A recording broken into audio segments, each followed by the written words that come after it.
engine regulations that will begin from the 2026 seasons. Most people saw it as an admission of the fact that the sport was keen to bring on board two new engine manufacturers, and that is of course Audi and Porsche, both of whom are part of the VW or the Volkswagen group. However, whilst Audi would in due course confirm their entry into Formula 1 as of course an engine manufacturer, there was no mention of whether or not Porsche should be entering, even though it was widely expected that they were in fact going to enter, and there were talks about them linking up with Red Bull and the new Red Bull powertrains unit. However, in time, it became clear that there were some issues with regards to getting a deal over the line, and yesterday, before practice began at the Italian Grand Prix, came the confirmation that those talks were no longer going forward.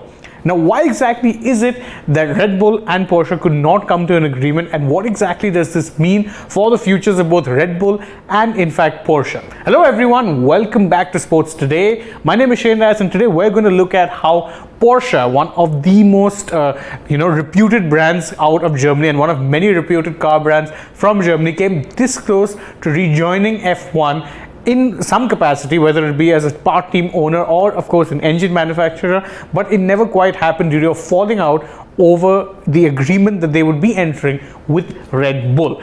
Now, first off, let's actually make one thing very clear. The talk of Porsche and Audi linking up was always just that talk. It was mentioned on multiple occasions by Red Bull team principal Christian Horner, but there was no official confirmation of any deal being done, yet it was widely accepted that this was a deal that was about to happen. After all, Red Bull, you remember, started their new Red Bull powertrains division, and it was expected that Porsche would buy into that and invest more money, because their goal was to buy into a team that already had an existing engine project running, and that then they would badge those engines, learn from the expertise, and then in due course not only create their own engines but also have a stake in the team. Now, that is the key point to remember, is that Porsche wanted to buy out 50% of Red Bull technology because it wanted a controlling stake. Now, not a controlling stake in the sense of a majority stake, but a 50% say in how exactly it was that things were run. And long story short, that was the main point of falling out between the two sides. In fact, if you look at what has been said in public, Porsche put out a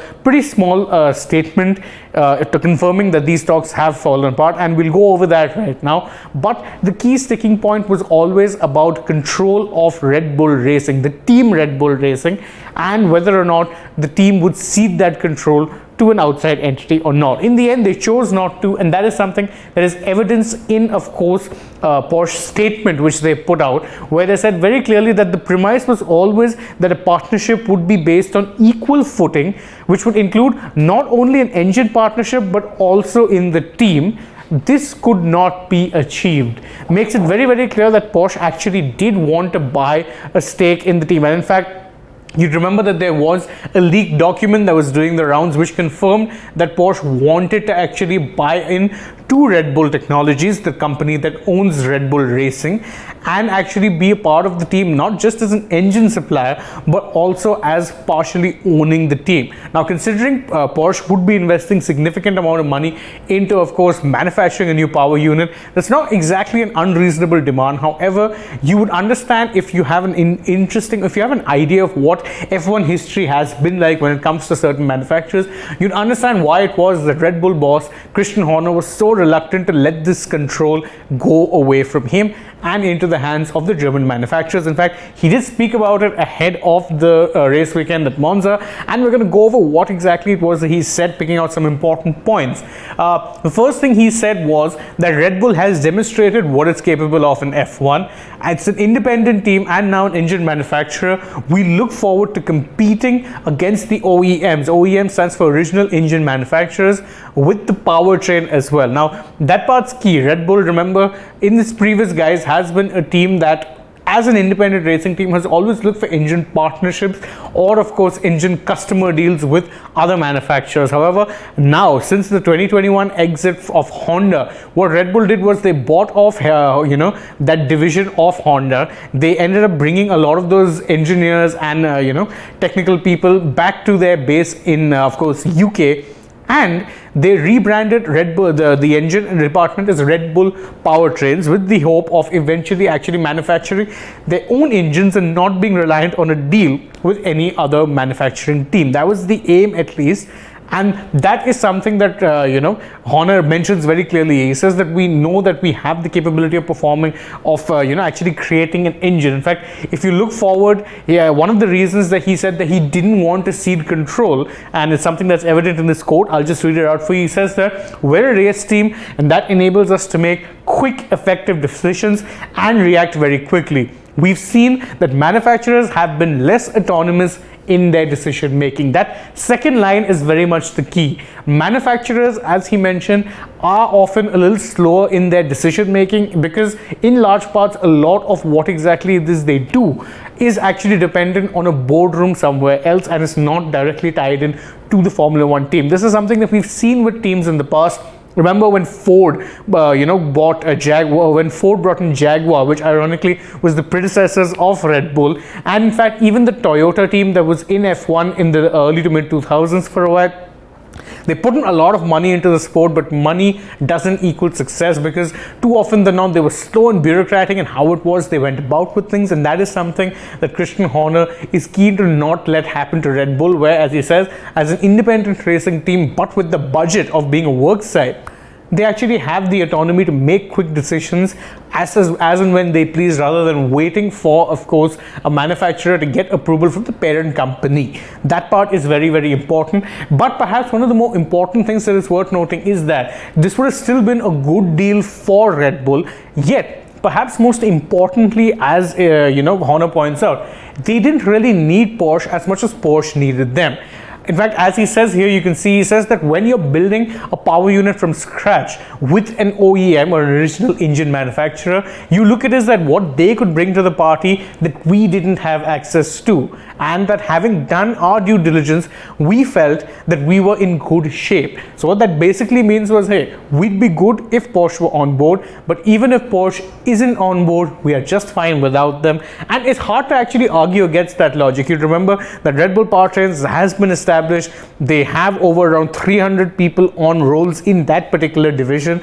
They did recently create their first new V6 engine, although it is worth noting that was just the internal combustion engine and not a whole power unit because it didn't consist of things like the MG UK. So there is actually progress being made in that regard. And don't forget that Red Bull as of now have the deal with Honda going still, that Honda will be supplying engines to them till the end of the 2025 season. That was part of their exit plan at the end of 2021. So they're not worried about losing out on an engine supply. They know for a fact that by then they'll actually have the know-how to build a proper engine, or in fact not just an engine but a power unit from scratch. Therefore Red Bull could actually dictate the terms to Porsche and say, yeah, you know what, we didn't need you as much as you need us. Now that brings us, of course, to the main reasons why this deal fell apart, and of course it's mentioned in the quotes, but I'll just break it down for you real quick. The first thing, of course, was that there was a disagreement over the sale of 50% of Red Bull Technologies. Now this, by the way, was something that was reportedly organized by Red Bull's company's head, Dietmar Mateschitz. He wanted to sell off part of the team so as to secure their long-term future, but reports suggest that the key Red Bull racing trio of Christian Horner, Chief Technical Designer Adrian Newey, and of course the head of the junior racing driving department, Helmut Marko, were not in agreement of ceding that much control to Porsche, and in the end it was those three who won out. Now another reason why this deal fell apart, most of you would doubtless be asking, well, why couldn't Porsche actually enter as just an engine supplier? The answer was that they didn't. Whereas Audi have entered purely as an engine supplier and not someone who's going to be owning any part of the team. Porsche want to actually control part of the team that will be supplying engines to. So that is why, in fact, they've had deals followed with two teams at this point. Before they almost struck a deal with Red Bull, they tried to buy 50% of McLaren. McLaren said no go, and that's why that deal fell through. And in fact, the simple fact was that once the sale of Red Bull Technology, or the sale of half of Red Bull Technology, was off the table, Porsche realized that there was no deal to be made. Red Bull was sticking to their guns, and hence they walked away. Now, the real question, of course, is that Porsche did indicate in that statement that they're very keen to actually enter the series anyway. So what exactly comes next for them? Well, the simple fact of the matter is they are keen to continue looking for an entryway into the sporting series. So they are keen to look for another team to actually buy a part of and then create engines for. In fact, this is despite the fact that two teams at this point have already turned them down. McLaren, as I had mentioned, had turned them down. Red Bull have now in fact said no to a deal with of course Porsche. But there are other teams on the grid, many of whom would of course still be wanting a deal with Porsche to go through. Now obviously let's rule out the likes of Mercedes, Ferrari and of course Alpine. All three are manufacturer teams, all three are works teams who have their own engines. Not a problem there. Red Bull is off the table, which means that AlphaTauri is also off the table, and McLaren too have been rejected, which leaves only 4 more teams. That's of course Haas, Williams, Aston Martin, and of course I'm sorry, I seem to have lost my train of thought there, but Williams and Aston Martin would be the 2 more likely destinations for these 2 teams. Why exactly is that the case? Because Alfa Romeo, who are the other team who they could potentially invest in terms of those remaining 4 teams, which is of course Williams, Aston Martin, Alfa Romeo and Haas. Now, Alfa Romeo are reportedly going to be the team that will be taking on the Audi engines, which means they're also a no-go, and that leaves only Haas, Williams and Aston Martin. Haas, a sale seems unlikely, mainly because, well, Gene Haas, the owner of the team, has reportedly actually turned down selling his team to Mario Andretti and Andretti Global Motorsports several times in the past. He's pretty keen to stay on in the series under the Haas banner. So Porsche getting a part of that team, unlikely. Williams is actually the likeliest destination for 2 simple reasons. One, Williams are quite comfortably the slowest car on the grid and could actually do with getting a new works engine partner. And the other fact is that the consortium, Darlington Capital, that is actually brought into Williams features a lot of people who have in the past worked with Porsche. Most notably Jos Capito, who is the current Williams team principal but has also worked with Porsche in their 24 Hours of Le Mans team. So there are links there, and it does seem likely that of course they could go to Williams, but don't rule out Aston Martin either. Yes, I know what you're thinking. Lawrence Stroll has invested a lot of money into that team. In fact, there's a new facility coming up at Silverstone and whatnot. But the fact of the matter is, there are reports suggesting that he would be keen to sell at the right price. Now, what that price would be, we don't really know, but a link up between Porsche and the current Aston Martin team, which is of course Team Silverstone, if you remove that branding, is very much possible. So these 2 are the teams to watch out for. And that is it for this particular update. Remember, the big news is that Red Bull and Porsche, which seem like a lock on for the 2026 season onwards, not really happening anymore. Talks have fallen apart. Red Bull seem okay with it. Porsche, on the other hand, there is a date for them that they need to be keeping an eye on, and that is of course the end of this year, specifically October 15.